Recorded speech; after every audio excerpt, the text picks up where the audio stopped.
Hi, I'm Bill, I'm Laurie. and welcome to our channel. So tonight we're making stuffed mushrooms with Italian sausage. And so what I did was I sauteed. Can I ask you first? Yeah. Why don't we share with the audience that we first had this on our trip to Montana, and we were dining at a restaurant called The Den, and we saw it on the appetizer menu, and we thought it would be interesting to try, having not tried it before. And it was delicious. So we decided we would try to cook it back at our campsite and use the Ooni Koda as the means for preparing the dish.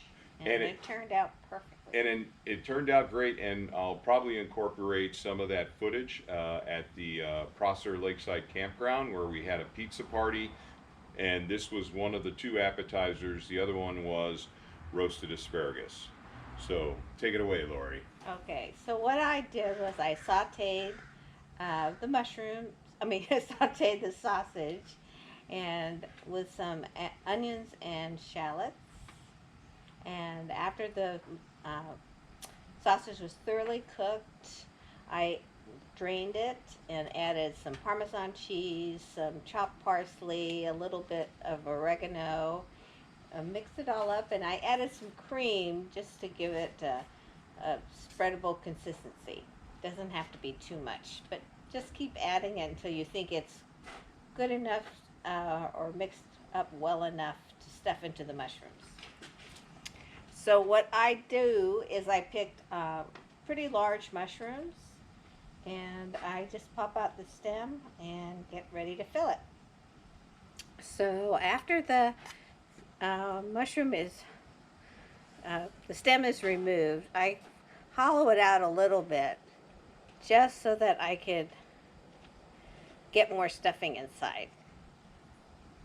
So it's pretty easy to do that. I don't know if you could see that, but I just use a spoon to do it.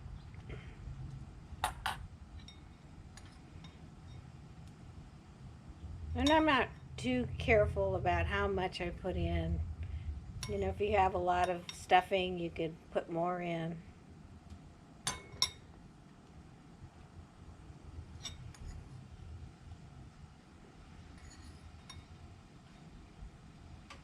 I mean, shallots and onions give everything a really good taste with Parmesan, so a number of ingredients or the amount of ingredients really doesn't matter that much.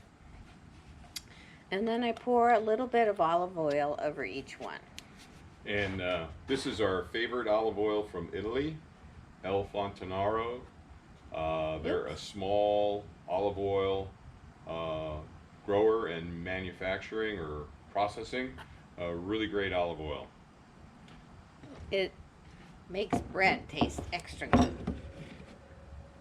Okay, now Bill, I think we're Okay, ready to cook. I got my uni gloves on, but as always, welding gloves will work. And how high is your Ah, temperature? good call out. I heated the oven up to above 750 degrees, center of the stone. It's been on for about 15-20 minutes. And I'm going to put this in, as I understand it, what Laurie is telling me, and then we're going to turn the heat down. You're right. We're gonna let the cast iron pan heat up first before we turn it on. And I just put it in the center. Do I turn it down yet? No, Oh, all right. we We're need going to get the cast iron pan. Okay, to we're going to let a it go. good temperature. And why don't you step back here and get a Okay. little bit better view? Well, you might want to turn it down a little. It's heating up a lot faster than I thought. Okay. Okay,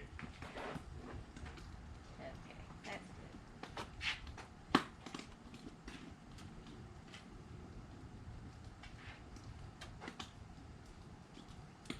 And we're using just, I know a lot of people are interested in tables and everything. We just happen to have a U-line, a wire rack in the garage. So we just adapted it to be our Ooni Koda outdoor pizza oven stand. And some of the features we like about it is multiple shelves. I can have 2 propane bottles on it. But I am really envious of all those beautiful tables and those beautiful patio settings that I'm seeing. And a lot of people have beautiful outdoor ovens. They do, don't they? And barbecues. But this works great, actually. We can transfer everything at once. And I can just roll it in the garage at night for security. Yes. What do you think? Time to turn? Oh, yeah. Time to turn. Okay. I was admiring your stand.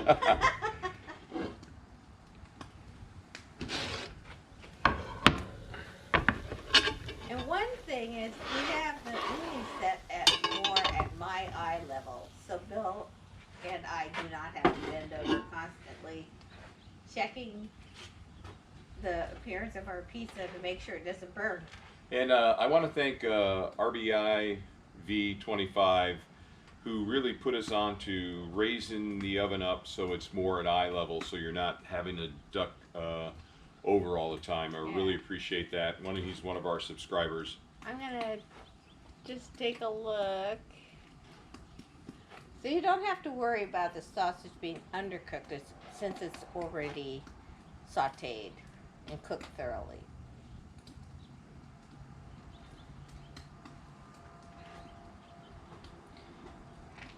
So I might turn it down just a little bit and Okay, I don't know if you've seen our heat management techniques video, but we're gonna go below the uni low. We have a video on that and how to do it. So you can turn your flame down low if that's the direction you want to go by reducing the heat in the oven.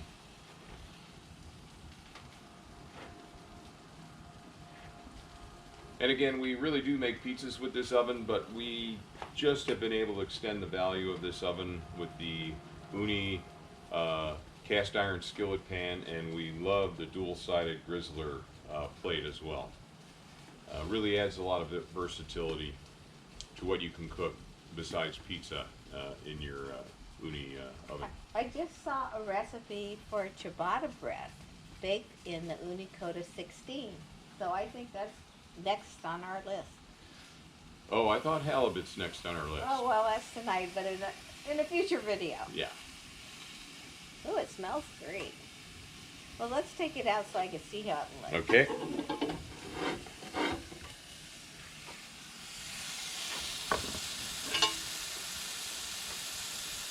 That's pretty good, but I think it needs more time. More time? I'm going to rotate it one more time. Yeah.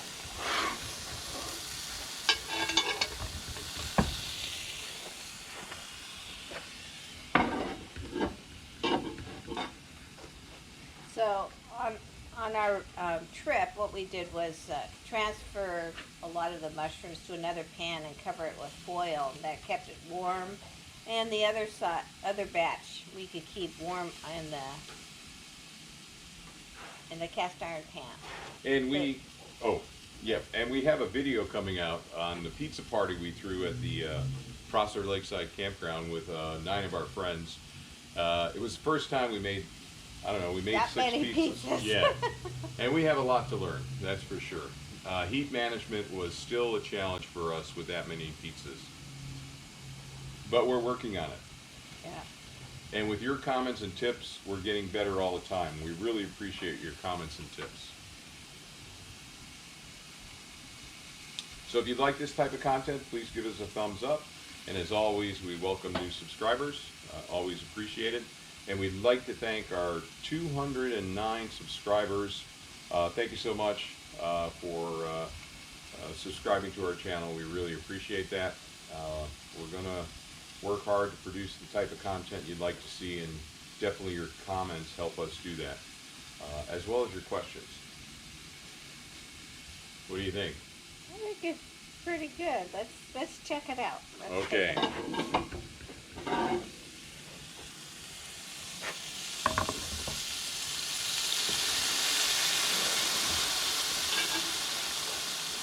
Good. You think we're good? Yeah. Okay, should I turn off the... Yeah, I think so. Okay. So, the moment of truth, the taste test. So, if you want to... How do we want to do this? Do you want to move that back underneath there, and we'll? Yeah, we have a couple.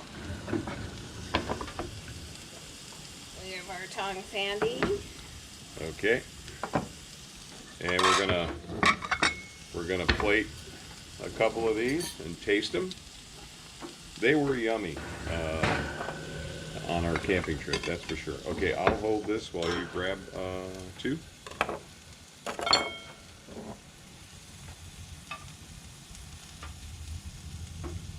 I think our major concern was whether or not they would be cooked through. Oh, the mushroom. The mushrooms, absolutely. Oh, here. Let's move this out of the way. Yeah. Okay. We're just gonna slice into them. Mm-hmm. Oh.